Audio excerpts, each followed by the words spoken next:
Welcome to the Miss Pursuit podcast, the show that will inspire you to pursue an extraordinary outdoor lifestyle. I'm Carly Brasso, founder and CEO of Miss Pursuit, and we are obsessed with all things outdoors. We're here to help you on your messy and magical journey of getting outside. The tried and true secrets, tips, and tricks for starting, learning, and advancing your skills and passion for the outdoors. Shy away from real talk? Nope, not here. The good, the bad, the ugly, and the awesome of hunting, fishing, guns, archery, and wild game are all what you'll find here. Pull up a seat, get cozy, and be ready to be challenged and motivated while you learn. This is the Miss Pursuit podcast. Today we're talking about field dressing with Jessica Kinamon, a Miss Pursuit contributor. Jess grew up in Montana and is blessed to be able to call the Rocky Mountain Front her home, the best playground in the world for hunting, fishing, and any other outdoor recreation. When she's not hunting, you'll find her shed hunting, horseback riding, fishing, and painting, and has been lucky enough to be able to turn her passion for the outdoors into an income source by working with local outfitters and dude ranches and painting in the off-season. Jessica, welcome to the Miss Pursuit podcast. We are super excited you're here. Now, do you prefer Jess or Jessica? You know, whatever flows best, I go by. I had like 3 Jessicas in my high school senior class, so I really responded to anything. Okay. I think typically I would call you Jessica, but you know. Okay. So, I mean, you're a pretty big badass. So Jessica, how old are you? I'm 20. You're 20. Okay. So Yep. You're young, you're fresh meat, but you have more experience than most people do. Definitely me. Are you ready to get started today? Oh yeah, of course. Okay. So I want to talk field dressing with you. Okay. You've written, I think, a blog post or 2 on field dressing and kind of how to make sure that your meat stays good and ready for consumption. Let's see. How old were you when you started in the outdoors? Is this like a newer thing, or have you always been kind of an outdoorsy girl? I've definitely always been an outdoorsy girl. For siblings, I have an older sister, and then it's me. Then I have 2 younger brothers. My older sister, she was okay with it, but she never wanted to go when we were younger. So for my dad, it was take me or go by yourself. So I've always gone with my dad ever since I can remember, really. I mean, I went a lot more consistently, and every single time he went out, I was there about when I was 7 or 8. And that's when we moved up here to the Rocky Mountain Front from like the Bitterroot Valley here in Montana. So I can remember, clocking 8 to 10 miles when I was about 8 or 9 years old. So I've always kind of been my dad's hunting buddy. That's always what I've done. I can't remember not being that. So I've started very early. So how old were you the first time you field dressed your own deer? Probably 12, I'd say. I mean, I field dressed a lot, helped my dad, and, watched, held legs for him, took off scent glands, did a lot of different stuff. But I hadn't done like my own solo one until my sister, dad, and I got in a bit of a pinch, and she shot this whitetail buck, and it was super cold, and poor thing was in a walking boot, or just came out of a walking boot. And I saw like the biggest whitetail buck I've ever seen in my life, and down on this river bottom. And I had dropped my bullets, go me, in the snow. So I had kind of went back to the spot where we were sitting, relaxing, and spotted the buck she shot. And so I was back there, kicking the snow, trying to find my bullets. And I had a special mule deer tag. So I had already filled it. I didn't have a deer tag. So I'm walking, and I look down in this river bottom, and there's just this ginormous whitetail buck just looking at me, and I'm looking at him. We're both like, oh, hi. And I saw him like 3 times walking back. Perfect broadside shot at like 50 yards. I'm like, what is going on? And I didn't really get a good look at him. It was just one of those whitetail bucks that you look at and you're like, oh my gosh. Whoa. And so I got back to my sister and my dad with my sister's deer, and they're just now tagging it. I'm like, Dad, there is this huge whitetail buck down there. I've seen him a bunch of times. I know he's down there. Go get him. And so my dad's like, okay, I'm going. Good luck. So I'm like, cool. And my dad, he had chased him. And this buck was smart. He was old and smart, knew exactly when somebody with a tag was on him. And he always stayed like a ridge away from my dad. And so he never got him, but he went and did that. And so my sister and I were there, and I'm like, okay, we got to get this thing gutted and taken care of because it was getting cold. It was getting late. I'm like, I can't even see Dad in the set of binoculars anymore. Let's get going.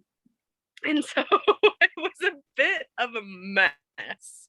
Like, I'm gutting this deer and I'm just going off, okay, done this before. How do I do this? Oh yeah, I do it this way. And my sister was my trusty leg holder. But there was at one point we're both just really, really cold fit, and I didn't have anything to split the rib cage.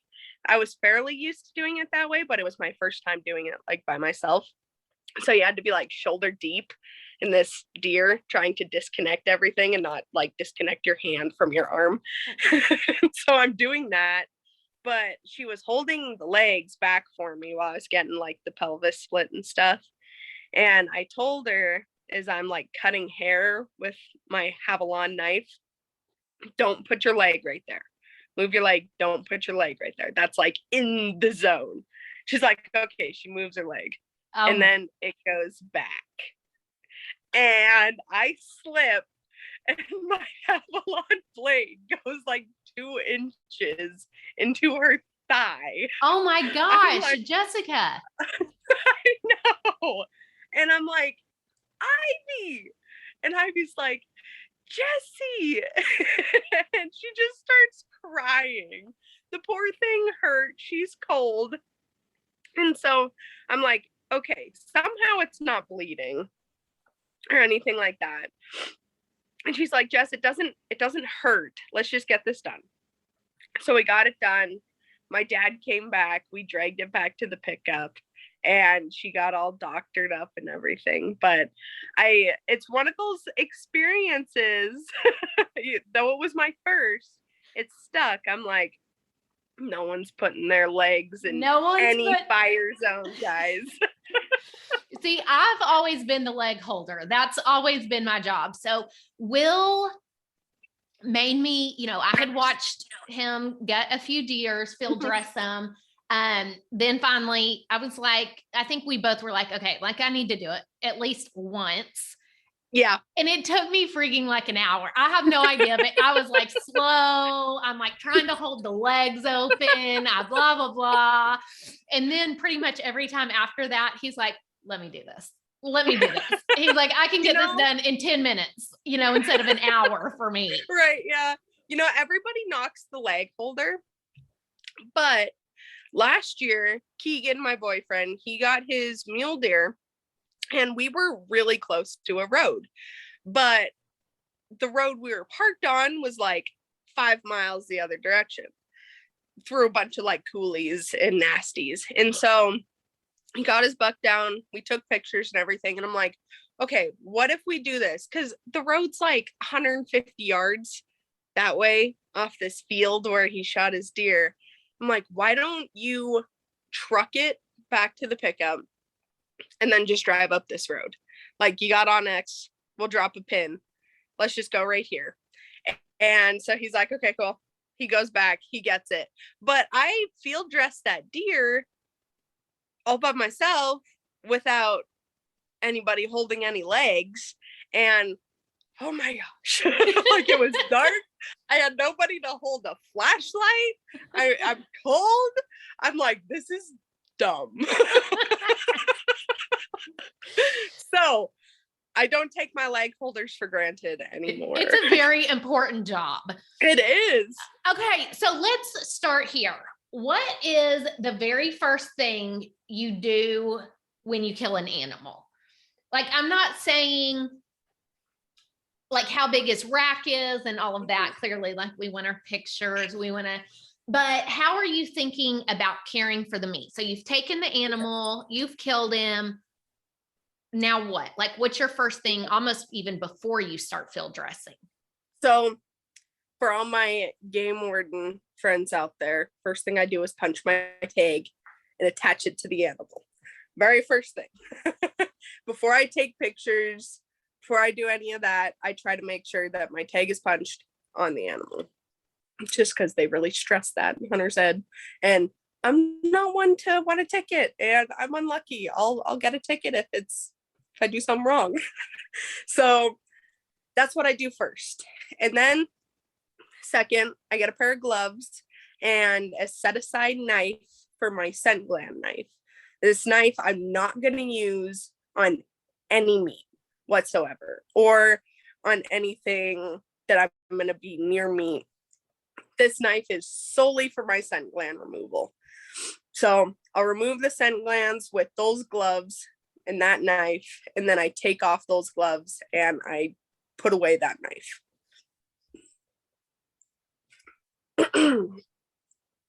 Okay, that's interesting to me. I like hearing that.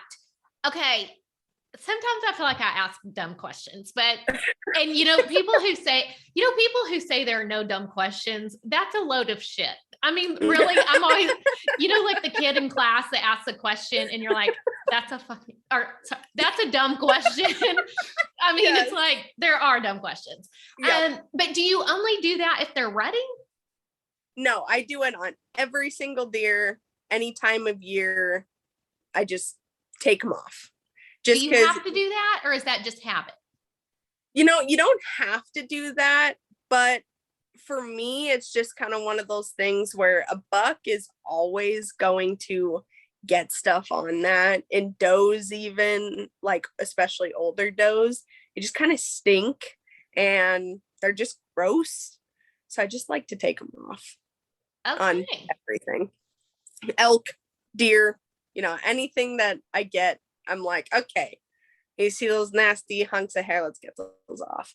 I mean, there's been a lot of times where, like, a doe early season, I've taken those off, and the skin, like, when you're taking them off, even underneath the flesh is like a weird, gross color. And so I'm like, okay, they're all going off. Gross, all nasty. of it. Get it out. Yep.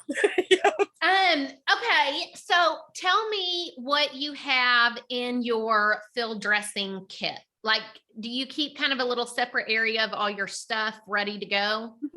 Yeah. So I have a few different knives, like 3 different knives. I have 2 replaceable blades, which is a Havalon knife and a Gerber Randy Newberg knife.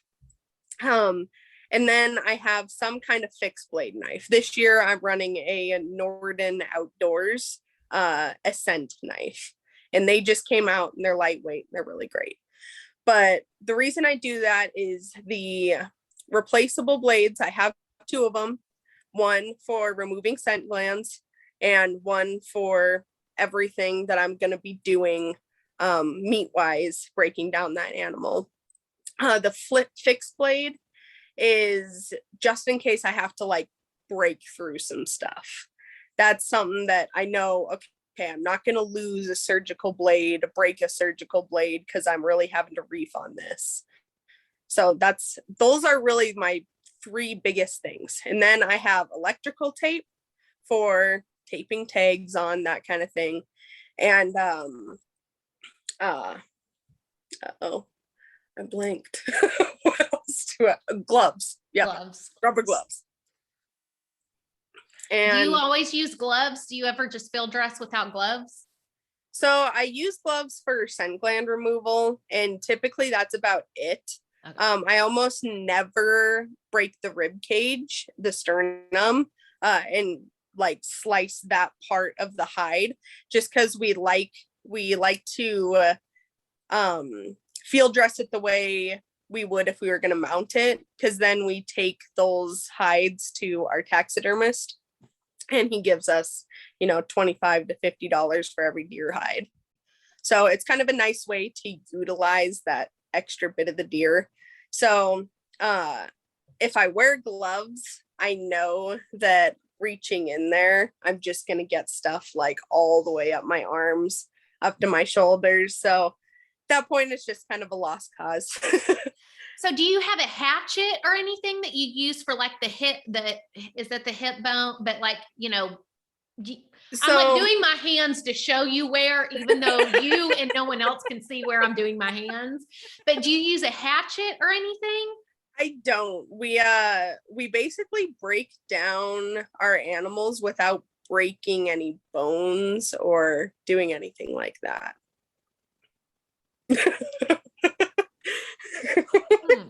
Giving me that look. I'm giving you the look. Okay, that's interesting. Okay, the stuff from the gut pile, mm-hmm. Coal fat, heart, all of that stuff, do you keep all of that? We use the heart, but that's pretty much all we have been able to get ourselves to take. To try. So no liver, no coal fat. Y'all don't take anything. Y'all just leave that all behind. Right. Yep. That's our, we every now and then we'll revisit that and shoot coyotes off of it. So that's our coyote bait. I know. We do the same thing. We're like, okay, that gut pile has been there about 24, 36 hours. Let's go by and see if any coyotes are on it. Yeah. We got to walk by that and be ready. That's my favorite part almost of the hunt, is like going back to the gut pile to see if anything's on it. Yeah. And there never is. I don't know. I think maybe like once I've actually seen a coyote on it, but there's something so exciting about going back by the gut pile. Yeah. It's actually pretty sick. Yeah, it is. It is. And it seems like there's always magpies and like ravens and crows. Nasty, and that kind of stuff on it. Yeah. But I have seen my brother shot a deer like down in a coulee from the road. And I have seen a few coyotes that were on that one, but it was like a week after he shot it. Yeah, it was a while. So I don't know if that gut pile got real like rank and nasty and then they could smell it from a long ways. Yeah. I don't know, but gross. Will the wolves up there eat on the gut pile?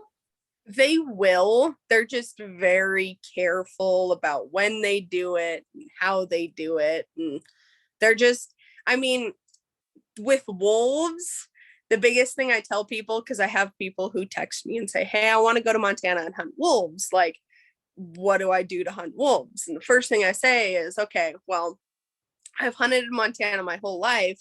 I've been within 5 to 10 feet of a wolf and I've never seen one. So keep that in mind. I've never like seen one where I could shoot it. I've seen like flashes of gray and that kind of stuff, but I've never had an opportunity to actually shoot a wolf. So they're very, very careful about everything. Yeah. Unfortunately for me. Right. Okay. So you remove the scent glands. You have separate gloves, separate knife. You remove the scent glands. Yeah. Take off that blade or that knife, take off those gloves, throw all that in a future gut pile. Yeah. Now what? So now what I do is I go in and I don't break the hip bone, the actual like pelvis. I don't break that. That was the word I was thinking of earlier, and I was just saying this. The thing. I was pelvis. doing that. I was doing that same hand gesture. Pelvis. Off to the side. But yeah, the pelvis, we don't break that. What we'll do is we'll go in. I'm going to get a little graphic here. I'm going to actually go around the butthole and cut all the way around the butthole as deep as I can get it. And then I'm going to go on that hide there where, you know, there's the butthole, and then that hide goes between the legs up to the belly. So I'm going to split all that hide all the way up to like the ribs.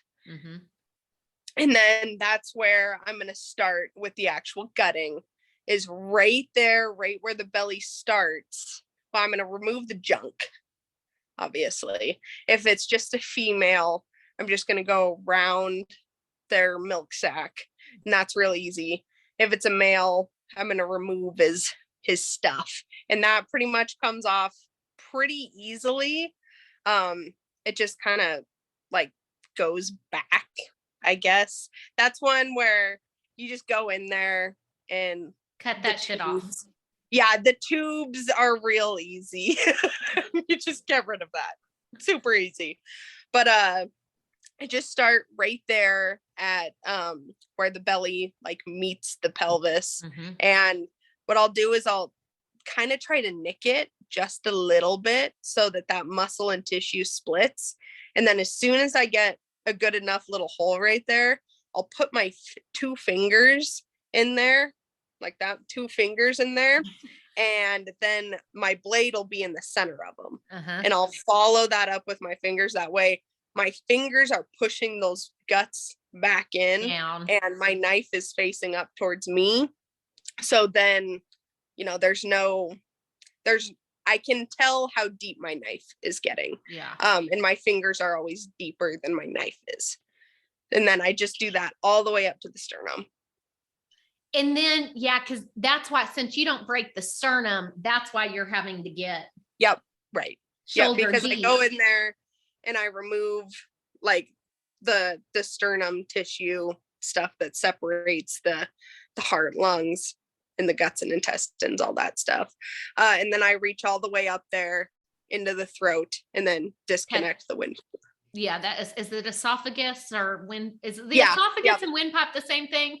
At least I think they're the same thing. All the biologists out there probably gonna be in the comments. The older I get, the more I realize I should have paid attention in school. Like all of that stuff that you're like windpipe, esophagus, like pelvis, I don't freaking know. You know what I mean? And then like now I'm getting older and my kids ask me stuff all the time, and I'm like, I don't. Do you think I really paid attention in school to like know this stuff? Okay, so you cut and then you're going to pull all the way down and take everything out all the way from esophagus to butthole. Right. And so the butthole is where things get a little bit difficult because you get all that stuff out and then you have to push the butthole all the way in through the pelvis toward like going towards the guts, towards the belly. You have to push, make sure all that tissue is disconnected and push that all the way in. So and this is where, because we hatchet the why are we just using our hands, the breastbone, and we hatchet the hips or the pelvis. So once we take the esophagus, we can literally pull all the way down and it just goes all the way down the butthole and it's out. Right. And you know, we'll do that. I'll throw like a saw or something like that in the pickup. Because then, you know, if we shoot a whitetail doe that's pretty close to the pickup, we'll just go back, get it, and do it that way. We always split that stuff when we get home and hang it, just in case there's anything in there that we missed. Because if you leave, like say I leave a little extra esophagus in there for like a few days, like 3 days, that's going to get pungent and bad. And all that meat around it could also get pungent, and it might not go bad, but it'll get pungent. And then you go, okay, I can eat this. And then you eat it and you go, oh my gosh, this is terrible. Yeah. So that'll happen with like the butthole, the esophagus. So as soon as we get back, we split all that stuff out and make sure it's all cleaned out. And really clean and take your time on Yep. that. Do y'all process your own meat? Typically, yeah. We have one butcher here in our small town that we trust. And he kind of is in and out of doing it. If we fit into his schedule, we'll send it off to him. If we want anything fancy, we'll send it off to him. He's always been really good to us. He jokes about how he's our personal butcher sometimes because he's like, okay, this month I'm just taking Kinamon animals. I love it. Okay. What makes you cringe? Like when you either watch people or stories you've heard where you're like, oh my God, Carly, seriously, like you hatchet the pelvis and the breastbones like that. Why? Like what makes you cringe? So usually what makes me cringe is when I see pictures of like an archery bull elk and they're packing it out and they left the entire like leg all the way up to the hoof on and the scent gland is still there. I'm like, oh my gosh, what's happening right now? Because I know that they just shot like this beautiful archery bull. It's going to be fantastic. And they're going to pack it out. And I've packed a lot of stuff out. I don't understand like the leaving the whole leg that's coming out of their pack. And then like I can see where the scent gland is. The scent gland's on there. I'm like, oh, my heart. So that my heart hurts. That's one of my big things.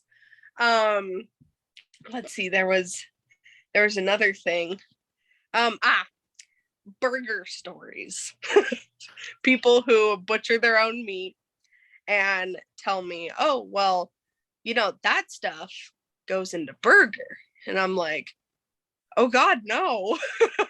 Even though you put fat and sinew into your beef burger, don't do it for your venison burger. Like that gives me trust issues is what that gives me. I told my boyfriend when we like moved in together, I'm like, it's nothing personal, but I'm probably not gonna touch like the antelope burger that you butchered just because I have trust issues. He's like, okay, that's fine. We'll feed it to the dogs. I have trust issues. That's my favorite. Okay. How do you avoid puncturing the stomach?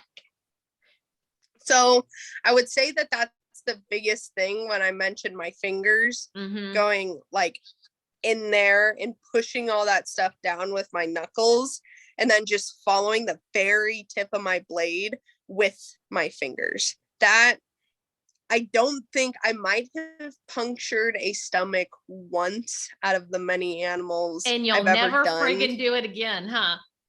Yeah, pretty much. You just take your time and just make sure you're not like pushing your blade at a downward angle. Make sure that blade's always up at like an upward angle and your fingers are in there guiding your knife and pushing all that stuff down. That's probably the best way I would think to go about it. I'm sure there's lots of, little tricks, but that's my trick is putting those two fingers in there, pushing all that stuff down and guiding your blade. Okay. How do you keep your meat clean when you're in the field? So do y'all always, so I know, okay, we field dress, but do you, and then what, y'all always take it home to butcher? Right. Yep. So we have snow when we get animals. So that helps a lot. There'll be a big snow drift over yonder and we'll just lay, because we quarter and bone out a lot of the stuff we get. So we'll take quarters and we'll lay it on that snow. And then it'll go into a game bag. If we don't have snow, typically we find something like really thick pine boughs, and we can lay that stuff down, or it'll be still attached to like a big old bush tree, and we'll lay it on the pine boughs, on a game bag or in the game bag. We never lay like exposed meat just directly on the ground. We always put it on something, whether that be in a game bag, on the pine boughs, or just in the game bag. Okay. And then what are game bags? What's the benefit? Like are they like antibacterial? Like they like, so typically they're just like cloth bags, and their sole purpose really is to just keep your meat from directly contacting other like gross areas. So, the dirt. It's to keep that meat when you set it down from just laying in the dirt, or, picking up pine needles or getting hair on it, that kind of stuff. So that's really your sole purpose for game bags. And they're super convenient because you put like a deer, for my dad and I, we'll split everything straight down the middle, for packing it out. That makes it really nice, because then you have, here's a game bag for this, here's a game bag for this. And then at the end of the day, you just put it in the pack, and that's that. And then you just take out the game bag when you get home. It's really simple. You know where everything's at. Why not just put it in a trash bag? You can. The thing about a trash bag is it doesn't breathe. It like all that air, you want as much air circulation around it as you can possibly get to keep it from spoiling, just because that meat, it's still going to be warm from the animal. Mm-hmm. So when you pull it off, you want to make sure it's getting the air. So that's one of the benefits about cloth game bags, is that air is constantly circulating around it. Okay, that's good. I did not know that. Okay, what else did we miss about field dressing and or preserving your meat? Like, get it as cold as you can get it, as quick as you can get it. Is that a fair? Yeah, definitely. Definitely get it cooled off. Like if it's a hot day, get as much hide as you possibly can off. And even if you got to make some splits in those muscles to make sure that air is getting all the way down to the bone. I've seen people who they'll put their meat in their game bags, and then they'll go find a crick and put it in the crick and let it cool off that way. But yeah, just cool it off as quick as you can, for sure. And get it gutted too pretty quickly. If it's hot or anything like that, just get it all taken care of. The quicker, the better. I mean, so you talking about hot in Montana is probably very different than me talking about hot in Texas. I'm sure it is, honestly. Yeah. Like I have pictures of me in mid-November in jeans and a tank top with a mule deer. Like it's freaking 85 degrees in the middle of November, and I'm, I've got my mule deer next to me. This is why I don't leave Montana. That is why I don't leave Texas. Like I love it to be 85 or whatever in November. Love it. I could definitely see where you would love that in November, but I feel like I'd struggle with July. Good point. I do struggle with July. That is so funny. Okay. So what are some must-have items that you never leave your house without? It doesn't have to be a hunting thing, anything like that. But like when Jessica Kinamon leaves her house, she always takes what? I always have, I was just thinking about what is it that I don't leave the house without? A jacket. There we go. A Jetstream Sitka jacket. Oh my gosh, I love those things. See, only a Montana girl takes a jacket with her everywhere. Pretty much. I mean, living in Montana, that's definitely a big thing. Living on the Rocky Mountain front, where, I mean, you get pounded by wind all the time. I grab my Jetstream jacket everywhere. Are you not just cold all the time? And no, it's not cold all the time. Like pretty hot. This last summer, I died a little bit on the inside. But January and February are not to be reckoned with. Oh. Those are cold. Well, I know, y'all are doing a Montana hunt in November, and I think the girls a couple of times maybe threw out camping. And I was like, huh, what? Camping in November in Montana? I would rather, what? I'm like, y'all are all freaking crazy. I feel like there's we were talking about Amy coming up to do this mule deer hunt, and I'm super excited. And I was talking to Keegan about it, and Keegan's like, well, we can do this and we can do that. And I told him, I'm like, you got to keep in mind, these women want the experience, Keegan. They want to be miserable. And so the whole camping thing, I'm like, there's one thing being miserable during the day when you're hunting, but just save yourself that little bit. That's how I am. I'm like, I'm all for the experience. I get like trekking and miles and looking and glassing and going and blah, blah, blah. But can't at night, we just kind of lay in a little bed that's warm. I want to be warm at night, maybe have an opportunity to shower, take a bath, something like that. But we did, my dad and I last year, he drew a special bull tag, and he was determined, very determined. It felt terrible because he probably did 250 to 300 miles on foot over the season. I was probably there for 200 to 250 of it. And he pulled up our camper and parked it back there, and had plenty of propane. And there were days where my dad and I, because the wind was blowing so bad, the snowstorm would roll in and you couldn't go outside and open your eyes.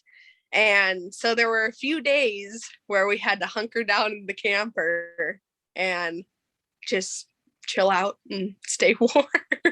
Oh my gosh. Keegan, he was at work, and when it was blizzarding, and he's like, well, how's Terry doing with his bull tag? And Keegan's like, oh yeah, they're up there now. Justin, his boss, is like, excuse me? I'm like, yeah, that's us. Everybody, small town Montana, everybody's like, yep, I guess that if someone's gonna be up there, it'll probably be the Kinamons. I love it. Okay, what's your favorite like hunting outdoor product right now? Are we gonna still say our Sitka jacket? I really like new stuff, and it constantly changes with me. I'd say my Sitka stuff, my Windstopper, is my consistent thing all the time that I'll tell you I love. But I know that like that top place is constantly conflicting all over the place, just with new stuff coming out. And so for a while, it was that Gerber Randy Newberg special edition knife.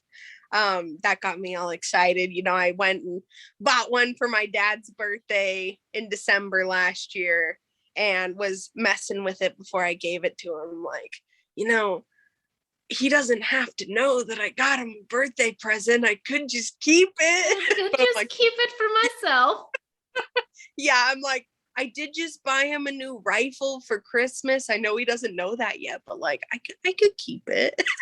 I didn't. I gave it to him. But then I proceeded to go get myself one.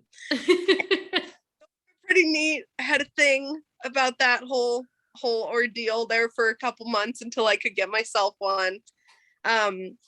And then I had an old friend, Peyton Armstrong is his name.